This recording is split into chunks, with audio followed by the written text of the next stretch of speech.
Hello, this is Paul Cramey. This video is an introduction to the recently created equipment rate calculator. This is a tool that is available to serious control users, and I hope you will find it of interest and will give consideration to using it. Our topics today, we're going to I'm going to make some introductory comments. We'll look quickly at the calculator tool and how it's organized. Make a few comments relative to some equipment rate considerations, and then we'll go into a little bit more detail on the actual use of the calculator. Then we'll wrap up with just looking at an example, and then that'll wrap us up for the session. I'm going to switch my view now to control, and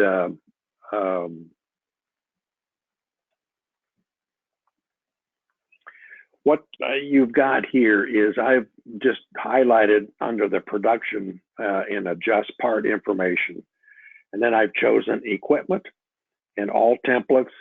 So this is a list of equipment that's in my particular system. So we're going to focus on the equipment or the unit cost. And these are the ones that the equipment rate calculator, if I were doing it for all of these in my system, there would be an updated unit cost for each of those individual devices. Now, I'm going to leave our screen here, and I'm going to just make a few general comments, and then we'll take a deeper look at the calculator. Whether control is being used, set up for the first time, or if it's been in use for a considerable amount of time, equipment rates must be estimated on an accurately, and also on a regular basis to be confident. Now, the control equipment rates are based on general and equipment specific information. The general information includes such things as the number of holidays closed per year and some cost of funds parameters, as well as then the equipment specific is a long list, includes the years of life, the hours used per day, and several other different parameters that we'll look at. Now, because of the importance of having accurate equipment rates, you are encouraged to use the equipment calculator as an aid.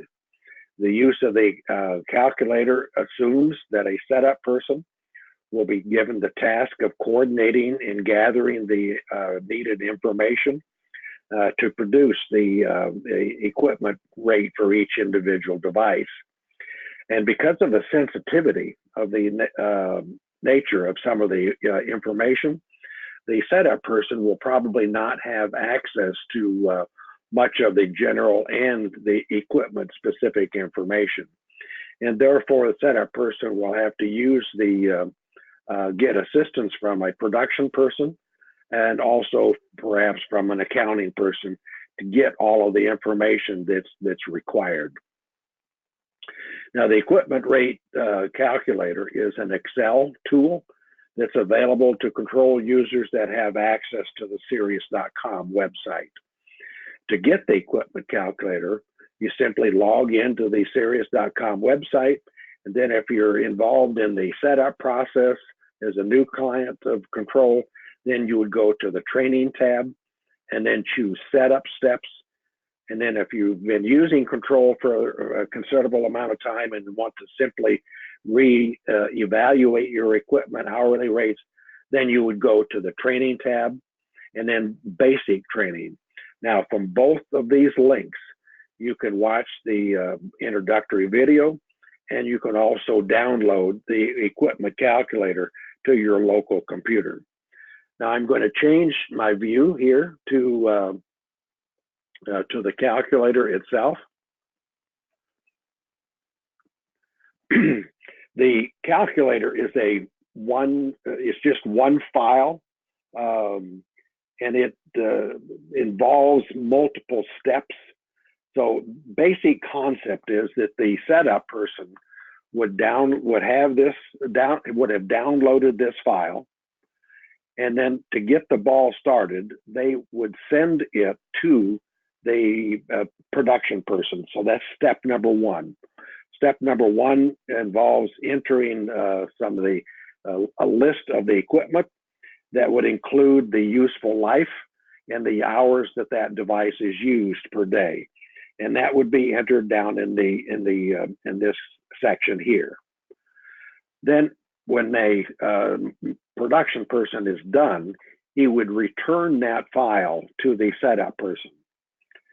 Then the setup person would have to, in turn, send it to the accounting person.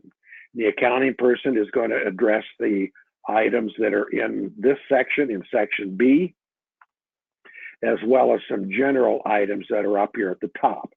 The general items include how many holidays the business is closed per year, and then secondly, a default interest rate for cost of funds. Now, cost of funds is kind of a confusing thing, so I would encourage you to look at the little red tab, and it kind of gives an explanation of what is meant by cost of funds. When we look at a demo, we can see that you also have a choice of excluding cost of funds as a part of the calculation. Now, when the accounting person after he's entered these general items, then he's got to be more specific for each individual list or item or piece of equipment in the list itself. And he has to include what year it was purchased, if there's a custom cost of funds rate that's to be used, how many years was the interest to be, or the cost of funds to be considered, what, if any, workstation equipment and software is involved, the cost of the piece of equipment itself, and then lastly, the annual maintenance, out of pocket or contracted maintenance costs.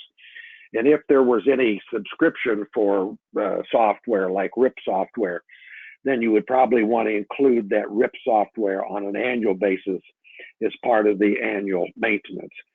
Now, when the accounting person finishes this, he's going to return it to the setup person, and all of the results in these blue columns will have been calculated and will appear. At that point, then the setup person should review the results with a production manager or just a business manager to make sure that everything appears as you would expect it to be. And if it's okay, then the setup person can begin the process of updating the equipment in control. Now, from a general perspective, every business is unique. So the equipment that one business has, if another company has the same exact device, the cost structure is going to be different. So there's really no one size fits all for the same piece of equipment. It's going to be truly unique from each individual, for each individual client. Now, I think I've already commented on the structure of the file. You got the worksheet name up here, the purpose of the worksheet, and then the specific instructions for anybody that's going to provide detailed information. Now, what I'm going to do next is open another file, and this is an example of a fully populated one. So without going through the specifics, we chose 8 hours as the number of holidays and a default rate of 4.25%. If you did not want to include the cost of funds, then you would simply put in the word no, and the calculation of interest for cost of funds would disappear. I'm going to change that back. Then down in the bottom, there you can enter up to 20 pieces of equipment. So this assumes that the the person in the production area entered exactly the pieces of equipment that they wanted to have the equipment rate calculated for.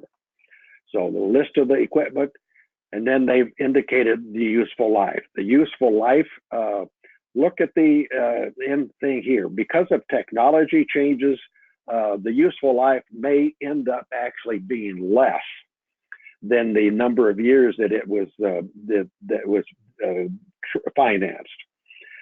A very critical value is the hours used per day. It's very common to see that number overstated from reality. So they need to try to be as accurate as they possibly can on estimating what that hours used per day is. The important parameters here are the year that it was purchased. And then if this column is blank in any particular device, the system is going to use the default parameter for cost of funds. So if it was no, then it's going to remain no, and all of these values in this cost of funds column will disappear. And I'll illustrate that in a second. It's not unusual that there be a custom interest rate for equipment that was purchased on a loan basis. Now, the 2% might reflect a piece of equipment that was paid for in cash. And in that case, that lower interest rate would represent the lost earnings on that money on a year-to-year basis. So if we went back up and just quickly said no to the cost of funds, notice that the cost of funds column here went to zero. So we excluded that calculation from the hourly rate. This is the cost of funds years, so it implies it's going to be financed over 10 years or over 7 or over 5. This column here is workstation cost in any software. Now, this particular client rolled it all together, and that's the reason that you see just one value there. For demonstration purposes, I separated on just an assumption basis of what a piece of what the workstation and the software might cost. Then the estimated value of the annual maintenance, and that's both service contracts, out-of-pocket expenses, and it would probably include any subscription software costs, like for RIP that you pay for on a subscription basis. The calculated results over here are kind of behind the scenes. It's just more of an FYI. They're not significant as far as how they're used by you. The only thing that is significant is this column that's in blue. That represents the hourly rate for each of these individual pieces of equipment that you're in turn going to put back into control. You might have noticed the columns with the dark gray background, and then the rows with the dark gray. Those are simply samples, and they're there to illustrate how the calculation process works. So in essence, it takes the cost of funds, if it's included, plus the cost of the equipment itself and any workstations, adds that together. That represents the total cost. Then it expresses that on a yearly basis per year, and it expresses it on a per day basis. And then in the results column, it is the hourly rate. And the hourly rate is based on the number of days and the how many days are excluded for holidays. Now, some of the key factors in the use of the calculator, I think I've mentioned already. Number one is the useful life. Should be a best estimate based on the technology, based on how long that has already been in service, and if it's going to be pending early replacement basis relative to perhaps how many years it was financed, and that's going to particularly be the case to consider because of the rapid change in technology in equipment. So if that piece of equipment, they said had a useful life of 8 years, if we change that to 10, now the hourly rate is going to change from 11 to 9. So that has a $2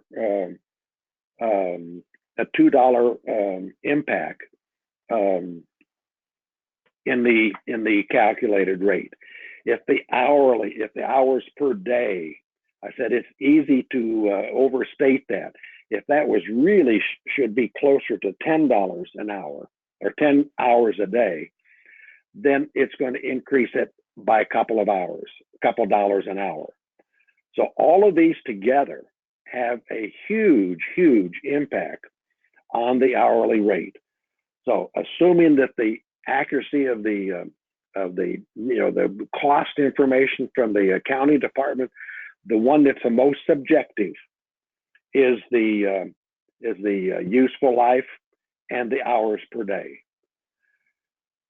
That's the main takeaway. I'd like to switch back now to the agenda, and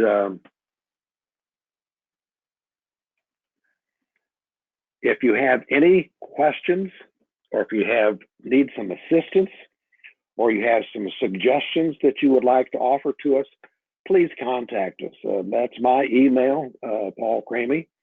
And then you could also email or send it to the Sirius Consulting Department at the email that's listed there. I hope you have found this introductory video helpful, and I hope that you will give consideration to using the equipment rate calculator. Thank you.